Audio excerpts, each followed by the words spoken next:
আপা বোরকাটা না তুলো, হ্যাঁ মুই ছবি তুলো।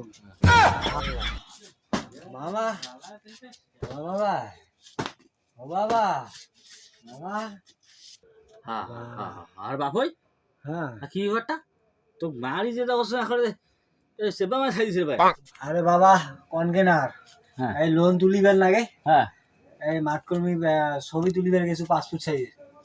হ্যাঁ, হ্যাঁ হ্যাঁ তো ছবি টবি তুলিয়া আসি ধরছু ভাল মানছি রে মুই। একটা মহিলা মানছি, মানে আসিবার ধরছু না ছবিখান উড়িয়া পড়ে গেছি, আর এই মহিলা মানছি দিছে পাখান উঠে গেল ছবিখানের উপরে। এই যে তুই ছবি তুলছিস হ্যাঁ, তোমাকে হ্যাঁ ছেলে এই মহিলা মানছি গেলে আমি কবা ধরছু আপা বোরকাটা না তুলো, হ্যাঁ মুই ছবি তুলো। আর এই যে বাবা কোন মাইটা মারলে রে বাবা, এক গুড়িয়া মোর আগে হুলকুম বেরকে দিছি বাবা, একেবারে বাজারের লোক একটা কোথাও না মাসে বুঝি কবুনের আফা মনে ছবি